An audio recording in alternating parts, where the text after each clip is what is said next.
Summary of Prophet's Song, a novel written by Paul Lynch. Chapter 1.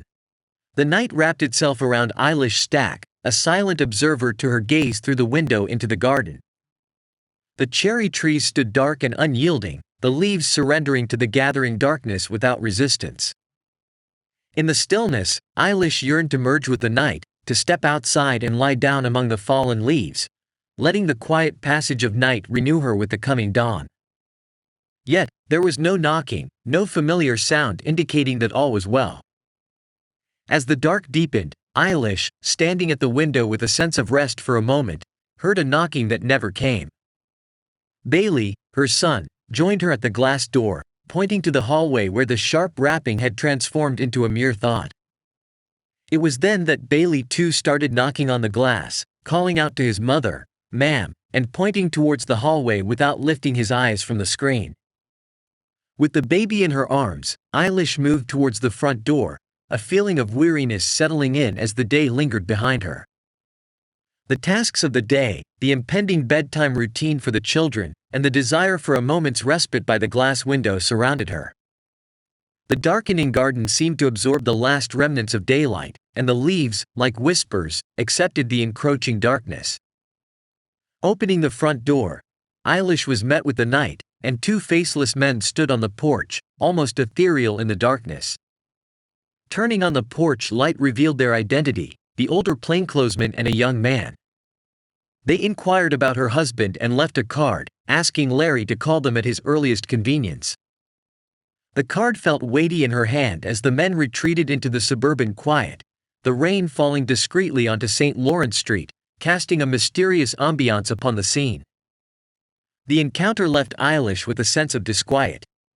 She closed the patio door, holding the card in her hand, watching the two men return to their car. The suburban night seemed to hold its breath, the rain falling with unspoken whispers, and the car, parked in front of the house, carried a certain solemnity in the dim light. Eilish stood, watching the car move up the street, its taillights resembling two eyes agleam in the night. Returning inside, Eilish examined the card, a symbol of the intrusion of the outside world into the sanctuary of her home. The men, with their enigmatic aura, had brought something intangible into the house, and she felt an instinctive need to protect herself and her family. Larry Stack, her husband, moved around the living room with the card in his hand, his brow furrowed as he contemplated its significance. The news had unsettled him, and Eilish watched him silently, assessing him with a familiarity that comes with years of companionship. Larry, a bit dazed, placed the card on the coffee table, shaking his head as if trying to dispel the confusion that had settled in his thoughts. Eilish, still holding the baby, continued to observe Larry as he grappled with the situation. The evening unfolded, revealing a sense of restlessness in the Stack household. Larry's attempt to find solace in the routine of the living room, the coffee table, the card, the armchair, was interrupted by the persistence of a knocking that had transcended the physical realm. As Larry navigated the complex emotions stirred by the card, Eilish's concern deepened. The men from the Garda National Services Bureau had brought news of an allegation against a union colleague, Jim Sexton. The revelation that Jim had been taken in without formal charges sent shockwaves through the Stack household. Eilish, now grappling with the implications of Jim's arrest, engaged in a conversation with Larry about the suspension of constitutional rights under emergency powers. The uncertainty and potential threat to civil liberties loomed large, overshadowing their lives with a sense of foreboding. The following day brought routine, sending the children to school and daycare. Winter light painted a cold smear across the November sky as Eilish navigated the traffic, her exhaustion palpable. At work, the once vibrant microbiologist found herself immersed in a different reality, a reality where her role had shifted from a scientist at the bench to a manager entangled in emails and phone calls. A call to Larry revealed that the important passport forms had been left on his desk. As the conversation unfolded, so did the urgency of the situation. Larry, reluctant to contact the Garda National Services Bureau immediately, dismissed the severity of the matter. The tension between husband and wife intensified, leaving unresolved questions about the intrusion of external forces into their lives. Later that day, Larry shared news of Jim Sexton's arrest. The arrest, seemingly arbitrary and lacking due process, raised concerns about the erosion of civil liberties. Eilish grappled with the implications, her mind swirling with thoughts about constitutional rights and the abuse of power. As Larry and Eilish confronted the unsettling reality of Jim's arrest, they became acutely aware of a force that had intruded into their lives, casting a shadow over their sense of security. The uncertainty of the situation and the potential erosion of civil liberties loomed large, leaving the Stack family in a state of disquiet and apprehension. The narrative masterfully weaved together the personal and the political, exploring the fragility of civil liberties in the face of an evolving crisis. The characters grappled with their own fears and uncertainties, mirroring the broader societal anxieties that resonated through the intricacies of the plot. The days that followed brought a sense of suspended animation in the Stack household.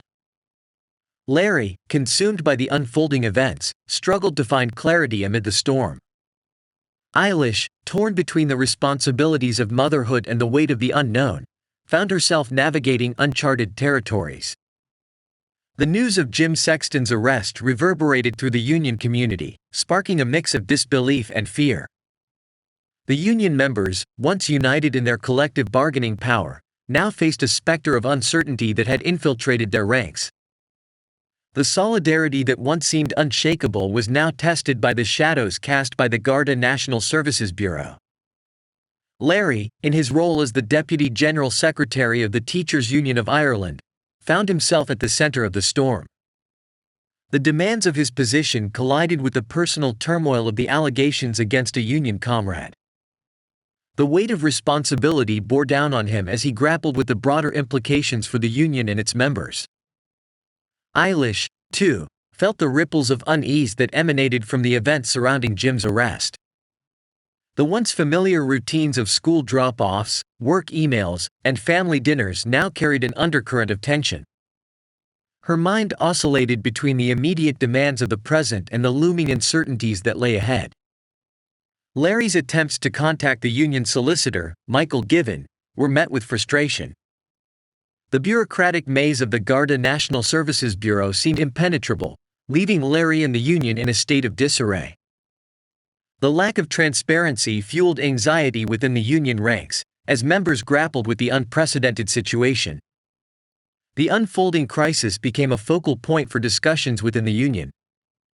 Rumors and speculation circulated, adding an extra layer of complexity to an already murky situation.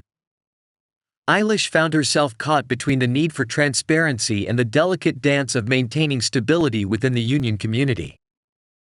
As Larry and Eilish navigated the tumultuous days, their personal and professional lives became inseparable. The lines between the private and the public blurred, mirroring the broader societal challenges that accompanied a state of emergency.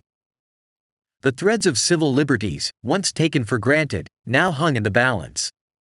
The tension in the Stack household mirrored the wider societal unease that pervaded the fictional world crafted by the author. The narrative served as a reflection on the fragility of democratic principles in the face of external threats.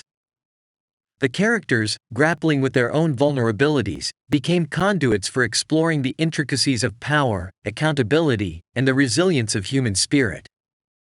Amid the uncertainty, Eilish found herself drawn to the window once again, seeking solace in the quiet passage of time.